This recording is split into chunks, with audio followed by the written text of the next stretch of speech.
Alors voilà, je suis très bonne humeur parce que je viens de faire une vidéo à l'instant pour vous. J'étais dérangé par un coup de téléphone et sans faire exprès, j'ai effacé la vidéo. Donc voilà, je suis bien d'écouter, mais bon, c'est pas très grave. Il y a des choses plus graves dans la vie. Qu'est-ce que je voulais dire? Ah oui, mon application pour faire des vidéos est un peu bizarre parce que quand je baisse l'application, enfin je baisse l'icône, ça arrête toute l'appli. Donc je vais essayer de pas la faire bugger, ça serait pas mal. Comme ça a l'air de marcher. Alors voilà. Donc, je pense que je vais appeler cette vidéo un conseil de méditation. Euh, donc, il y a un livre que je conseille en matière de méditation, ça s'appelle L'art de la méditation, qui a été écrit par Mathieu Ricard, qui est quelqu'un que je trouve très très bien. Je l'ai jamais rencontré en vrai, mais j'ai vu beaucoup de vidéos de lui, j'ai lu beaucoup d'articles sur lui, de livres de lui, etc. Et franchement, ça a l'air d'être quelqu'un de bien. Donc si vous ne connaissez pas, vous pouvez aller voir sur son site. Je crois qu'il a un blog aussi, c'est sûr même, il a un blog et il a une association, Karuna Setchen, qui a l'air assez intéressante. Enfin bon, il y a plein de choses intéressantes. Et donc il a écrit un livre qui s'appelle L'art de la méditation et qui pour moi est un peu la Bible en matière de méditation, la référence en matière de... pour expliquer qu'est-ce que la méditation, comment bien méditer, les conseils, etc. Et franchement, j'ai lu quelques livres sur le sujet et je pense que de loin c'est celui que je préfère. Mais si je parle de méditation aussi, c'est pour mettre en garde face aux dangers de la méditation. Alors ça va vous paraître peut-être un peu bizarre le fait de se dire qu'il y a des dangers de la méditation, mais c'est vraiment mon avis. Je pense qu'il n'y a pas que des effets positifs. Moi je pense en être un très bon exemple. Parce qu'avant je méditais beaucoup, peut-être trop, et surtout d'une façon qui devait être très mauvaise. Déjà à la base, je méditais pas pour méditer, mais je méditais pour avoir des fruits, récolter des fruits de la méditation, pour être heureux, pour être mieux dans ma vie, pour mieux réussir, etc. Et je pense que ça, c'était vraiment un désir qui était vain, qui était fondé sur une mauvaise opinion de la chose et qui m'a apporté beaucoup de frustration, pour pas dire beaucoup plus. Qui m'a rendu terriblement malheureux même, m'a rendu dans des situations vraiment... Enfin bon bref, c'est pas intéressant d'en parler pour l'instant. Mais je pense que la méditation ne rend pas heureux, mais qu'elle permet de comprendre le mécanisme des pensées, ce qui est déjà beaucoup, et de notre nature profonde. Donc, ce qui est pas mal aussi. Hein. Vous allez me dire qu'est-ce que c'est que notre nature profonde, ou comment marchent les pensées. A priori, ça sera mon prochain thème de vidéo. Voilà, mais ce que je conseille, moi, c'est de pas trop méditer, ou alors d'arrêter de méditer si vous n'avez pas de plaisir. Alors il y a des gens, ils vont vous dire, bah, c'est l'inverse, si vous n'avez pas de plaisir à méditer, c'est que vous en avez encore plus besoin. Moi, je suis pas vraiment d'accord. Je pense pas. Je pense que, voilà, bon, je vous ai expliqué un petit peu. Pour moi, méditer, ça doit être un plaisir euh, qui doit ensuite vous permettre de comprendre le mécanisme de vos pensées, de vos émotions, etc. et de réaliser votre nature profonde. Bon, on y reviendra plus tard. Donc, selon Mathieu Ricard, c'est un entraînement de l'esprit. Euh, mais pour moi, ça doit tendre vers un déclic euh, pour méditer de façon naturelle et non formelle, c'est-à-dire non chronométrée, pas forcément dans un cadre spécifique, etc. Mais pour moi, j'assimilerais ça un peu à apprendre à faire du vélo, en fait, ou à taper dans une balle au tennis. C'est-à-dire que vous avez besoin de beaucoup de temps pour apprendre à faire du vélo, mais une fois que vous avez réalisé comment on faisait du vélo, vous n'êtes pas obligé d'en faire tous les jours. Alors c'est sûr, si vous en faites pas pendant 10 ans, vous allez peut-être vous casser la figure rapidement, mais vous n'avez pas besoin, vous avez besoin peut-être d'entraînement régulier, mais pas, vous n'êtes pas obligé d'en faire tous les jours pendant 3 heures pour moi. Bon, c'est une image qui vaut ce qu'elle vaut. Mais je tiens à rappeler quand même que s'il n'y a pas de plaisir pour méditer, ça peut vite être dangereux. Une autre chose que je veux rappeler, c'est que Mathieu Ricard le dit très précisément dans son livre. La plus importante chose à faire si vous voulez bien méditer et si vous allez développer un état d'esprit qui vous rend heureux, c'est d'abord de trouver un maître spirituel. Alors ça, c'est quelque chose qui n'est pas évident déjà. Lui, il a dû aller jusque, il habite en France, il a dû aller jusqu'en Inde. Après, il a rencontré des gens, et puis il a rencontré un maître, etc. Donc, c'est pas forcément évident pour tous les gens d'arrêter sa vie du jour au lendemain et puis d'aller chercher un maître spirituel en Inde ou au Tibet, etc. Au Népal. Euh, mais bon, c'est un conseil qui est malheureusement peut-être le plus important conseil du livre, et que trouver un bon maître spirituel, c'est peut-être la chose la plus importante et la plus difficile. Et peut-être, moi, c'est la chose aussi que j'ai le plus sous-estimé, en me disant, bon, bah, je vais lire des livres sur le sujet, je vais apprendre par moi-même, je suis assez malin, etc. Et finalement, je me suis vite embourbé et retrouvé dans des situations assez difficiles à cause de ça. Et, euh, et voilà, donc maintenant je médite quasiment plus du tout, si ce n'est de façon non formelle. Alors ça serait compliqué à expliquer, c'est pas vraiment le but, mais en tout cas je vais vous donner un exemple, un conseil de méditation qu'on peut faire. Voilà, bon après ça tient pour moi, hein. Peut-être que c'est pas le cas pour tout le monde, peut-être qu'il y a des gens pour qui la méditation ça rend très heureux et qui sont très contents comme ça, donc voilà. Mais pour moi c'est pas une recette miracle au bonheur, c'est plutôt un outil, comme je l'ai déjà dit. La recette miracle, par contre j'en ai déjà parlé, c'est de comprendre que le bonheur c'est un état de pleine satisfaction. Et que à partir du moment où vous comprenez ça, vous décidez de ne plus être insatisfait des choses, et là vous pouvez avoir un petit déclic qui vous fait accéder justement à une satisfaction permanente voilà, de votre état naturel. Donc j'ai tapé bonheur tout à l'heure dans Google pour savoir ce que Google allait me dire, et Google c'est ce qu'il m'a dit. Il m'a dit le bonheur c'est un état de pleine satisfaction. Il a donné comme exemple, j'ai bien aimé le bonheur d'aimer, et je trouve ça très beau. Google rajoute aussi la joie, donc je trouve ça très beau aussi. Donc voilà. Euh, donc voilà, pour moi le bonheur c'est aimer ce qui est, accepter ce qui est et s'en satisfaire. Comme j'ai déjà dit dans ma précédente vidéo, à partir du moment où vous avez un toit où dormir et de quoi manger tous les jours, vous avez tout ce qu'il faut pour être heureux. Après, c'est juste des fausses idées que vous allez vous faire, ou des désirs que vous allez créer qui seront totalement inutiles et qui vont justement polluer votre état naturel de bien-être et vous faire croire que vous êtes insatisfait. Et enfin, et vous rendre insatisfait naturellement. Alors que vous pouvez être très facilement satisfait. Euh, voilà. Pour reprendre une situation de quelqu'un que j'aime bien et qui dit tout ce que vous aurez toujours c'est ce qui est. Voilà, vous aurez jamais plus que ce que vous avez, que ce qui est dans le moment présent. Donc à partir du moment où vous réalisez ça, que vous aurez jamais plus que ce que vous avez, bon vous aurez peut-être plus, mais à ce moment-là euh, vous aurez pas plus que ce que vous voudriez, quoi. Il y aura toujours une limite à votre situation. Donc forcément, vous pouvez dire, bah, je serai plus heureux quand j'aurai une voiture. Alors peut-être que vous aurez un sentiment de plaisir quand vous aurez une nouvelle voiture, quand vous aurez une plus grande maison, etc. Et puis ça durera un petit peu, mais ça sera pas.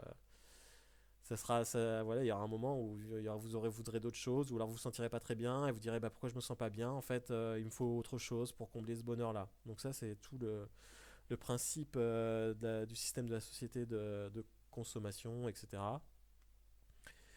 Euh, voilà, donc c'est très facile d'être heureux. Si vous pouvez regarder ma première vidéo pour voilà. Euh, Qu'est-ce que je voulais dire? Euh, donc voilà, être heureux, c'est être libre d'être satisfait. Les motifs sont très nombreux d'être satisfait. Vous pouvez regarder la beauté du monde, la beauté de l'univers, la beauté des étoiles, la beauté de la lune, la beauté de la vie, la beauté de la nature, la beauté de tout finalement. Bon, il y a plein de gens qui vont me dire, ouais, mais il y a la pollution, ils vont commencer à voir le verre vide, ouais, mais il y a la souffrance, etc. Donc ça, c'est vrai aussi. Mais il faut regarder aussi. Enfin voilà, moi je pense qu'il faut bien regarder le verre plutôt à moitié, c'est quoi, plein que vide. Mais voilà, donc après, c'est une question d'état d'esprit finalement que vous pouvez cultiver. Mais je pense qu'il y a vraiment un déclic à faire. Voilà. On peut se dire que le simple fait de faire cette vidéo, c'est un bonheur. Le simple fait de respirer, c'est un bonheur. Euh, donc voilà. Bon après, le bonheur, il faut pas. Il y en a qui disent ouais, c'est le culte du bonheur, ou le comment ils appellent ça? Pas l'im- Pas l'impérialisme du bonheur, mais je sais plus ce que c'est, mais bon, c'est pas grave.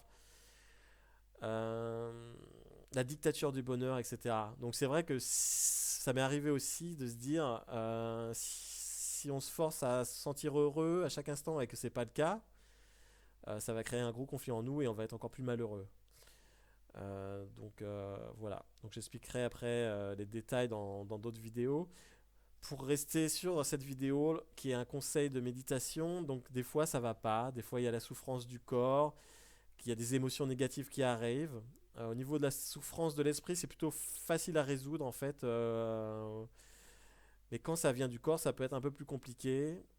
Euh, donc ce que je conseille comme méditation, c'est de ressentir le bonheur, rien que ça. Donc ça paraît un peu con, mais finalement, ça marche plutôt pas mal. Vous commencez à ressentir le bonheur de toutes parts, de tout votre être, un peu comme si vous nagiez dans une piscine de bonheur. Donc ça peut être utile, par exemple, si vous avez un moment où vous sentez pas très bien, une émotion négative, ou je sais pas, vous êtes stressé, ou je sais pas, euh, je sais pas. Moi, je pense par exemple, c'était ce week-end, j'avais pas mangé depuis, depuis pas mal de temps, enfin depuis 2-3, enfin il devait être 13 h de l'après-midi, j'avais pas mangé le midi. Et j'arrive dans ma ville, je conduis, et puis je vais sur ma place de parking que je paye tous les mois. Et il y avait quelqu'un qui était garé à ma place de parking, quoi, enfin de garage même. Et j'étais sur le coup, j'ai un peu la moutarde qui me montait. Je me suis dit, ah là là, là, l'enfoiré, il a piqué ma place de parking, il a pas le droit de se garer, c'est chez moi. Et voilà, donc sur le moment, j'étais un peu énervé. Bon, c'est passé, mais voilà, ça peut être un genre d'émotion négative ou de voilà ou même qu'est-ce que ça peut être par exemple si vous sentez un petit peu si vous avez un peu mal au ventre ou c'était ce week-end aussi j'avais mal à la tête et du coup j'ai fait cet exercice et ça a bien marché. Donc le but comme je vous ai dit c'est de ressentir le bonheur de toutes parts comme si vous nagiez dans une piscine de bonheur. Là vous pouvez nager à la brasse, vous pouvez faire du crawl, du dos comme vous voulez, hein. Après, mais c'est comme si tout votre corps tout entier était envahi de bonheur. Euh, Donc voilà, j'ai fait un petit feu derrière moi. Je sais pas si vous le voyez. Je vais essayer de le montrer à la caméra sans éteindre la caméra. Non, ça marche. Donc là, il y a un petit feu. Comment je pourrais le montrer? Ouais, comme ça, voilà, ici. Donc ça représente un petit peu. Je vous ai fait un petit feu pour représenter un petit peu le bonheur qui peut se ressentir au cours de la méditation. Donc comme un petit feu intérieur, une petite chaleur intérieure et que vous pouvez développer. Et vous la laissez se répandre en vous, donc ça peut venir de l'intérieur, vous pouvez commencer par les doigts, par la tête, tout ce que vous voulez. Euh, donc voilà, le but c'est de ressentir un petit peu ce bonheur dans le corps de toutes parts. Ah, j'ai mon chat qui m'appelle, mais bon, c'est pas grave. Je lui ai donné à manger tout à l'heure, donc a priori, mais il a peut-être envie de sortir. Moi je sais pas, je vais vous le montrer, je sais pas si vous le voyez. Viens, mon gros chat, je vais te montrer, viens là, je vais te montrer. Ah, voilà, un bel exemple de bonheur, ce chat. Donc où en étais-je? Oui, donc voilà. Donc le but c'est de ressentir un peu le bonheur de toutes parts dans votre corps. Si vous sentez qu'il y a des endroits qui sont un peu tendus, bah, vous laissez le bonheur s'installer dedans. Par exemple, si vous êtes un peu tendu au niveau du visage, vous respirez tranquillement et vous laissez le bonheur s'installer dans votre visage, dans les espaces tendus. Si vous avez un peu mal à la tête, vous imaginez que vous essayez de ressentir la douleur et à l'endroit de la douleur, vous laissez le bonheur se dégager, le plaisir, la joie, tout ce que vous voulez, tout ce qu'il y a de positif. Ça peut être une douleur au ventre, etc. Voilà. Comme si vous dites, vous ressentez comme si vous étiez le plus heureux des hommes. Voilà. Alors, ou la plus heureuse des femmes, ou l'homme le plus cool du monde aussi, ça peut marcher. La femme la plus cool du monde. Donc ça envoie un message à votre cerveau qui est assez positif, qui est même assez délicieux d'ailleurs. Bon, il y a des gens, ils vont me critiquer, ils vont dire oui, c'est bidon, c'est de l'auto-hypnose, etc. De l'autosuggestion, etc. Mais pour moi, on s'en fiche parce que le principal, c'est que ça marche, du moins sur le court terme. Donc, ce que je vous conseille, c'est de le faire 5 minutes, 10 minutes maximum, et encore 5 minutes, c'est pas mal, pas plus. Vous pouvez essayer dans un moment où vous êtes tendu. Vous pouvez même accompagner ça de visualisation. Vous pouvez penser qu'à des choses cool. Vous vous dites, voilà, je suis l'homme le plus heureux du monde. Vous pensez à la beauté du monde, à la beauté de l'univers, à la chance que vous avez d'avoir un toit, d'avoir de quoi manger tous les jours. La beauté du ciel, ça c'est quand même assez magnifique, le soleil. Vous pensez encore mieux à quelqu'un que vous aimez, votre amour pour cette personne, vous laissez tout ça, ce sentiment de joie et de bien-être et de bonheur en vous se développer. Donc voilà. Donc c'est pas vraiment du bonheur, c'est plutôt un exercice de méditation, mais c'est un moyen de repartir sur de bonnes bases si vous égarez ou si vous avez une douleur physique, un mal au ventre, un mal à la tête, etc. Vous pouvez faire ça à n'importe quel moment, dans un lit, au travail, dans un bus, dans la voiture, en mangeant, etc. Donc je l'ai pas inventé, hein, il y a plein de gens qui utilisent probablement ça déjà. Mais voilà, c'est un petit truc que j'avais trouvé quand j'étais petit. J'ai laissé tomber un petit peu quand j'ai commencé à rentrer dans le monde des idées. J'ai alors lié l'insatisfaction ou le fait de me sentir mal à un manque de quelque chose extérieur, alors que c'était l'inverse en fait. C'est que il y avait un trop plein de désirs ou un trop plein de mauvaises idées ou de fausses opinions.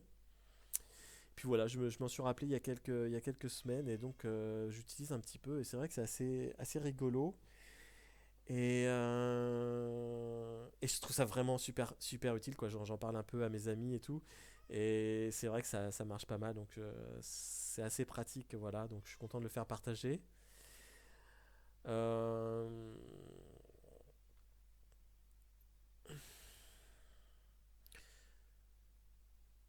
voilà, je sais plus si j'ai. Parce que vu que j'ai fait deux fois la vidéo, je sais plus ce que j'ai dit dans la première vidéo et ce que j'ai dit dans cette vidéo, mais je sais plus si j'ai pris l'image du vélo. Si, je crois que je l'ai redit dans cette vidéo-là par rapport à la méditation. Méditer, c'est un peu apprendre à faire du vélo, à comprendre sa nature ultime, à comprendre le fonctionnement des pensées, à plus se faire piéger par les émotions négatives, les pensées négatives, etc. Et des fois, bon, je pense que cette technique, ça peut être un peu comme repartir, se remettre en selle et puis repédaler si un jour on a fait une pause ou alors on a oublié, on s'est laissé en prendre par une petite idée négative ou quelque chose comme ça. Donc voilà, c'est un moyen de repartir sur le vélo. Voilà, donc c'est pas le bonheur en soi, c'est un petit exercice de méditation que vous pouvez faire si ça va pas très bien. Donc j'attends vos retours pour savoir voilà si vous l'avez testé, si vous avez ça a été utile pour vous. Voilà, c'est juste un petit conseil que je voulais vous donner. Voilà, donc je tiens à remercier Sébastien, qui est un ami à moi plein de sagesse, qui m'a conseillé ce week-end de faire des vidéos sur YouTube sur le bonheur. Et je tiens à le remercier pour ça, parce que je pense que c'est une bonne idée. J'espère qu'il y aura beaucoup d'autres vidéos comme ça et que vous serez nombreux à les regarder. Voilà, donc je prévois de faire une vidéo encore sur la nature réelle de la Terre, de l'univers, rien que ça. Sur le fait d'agir sans agir, rien que ça. Et puis pourquoi pas aussi quelques opinions sur les médias d'une façon générale et les médias d'information en particulier. Mais bon, qu'est-ce qu'un média qui n'est pas d'information? Enfin bref, merci à vous, à bientôt. Et n'oubliez pas d'être heureux, mais genre vraiment quoi, hein. Faut pas oublier. Merci.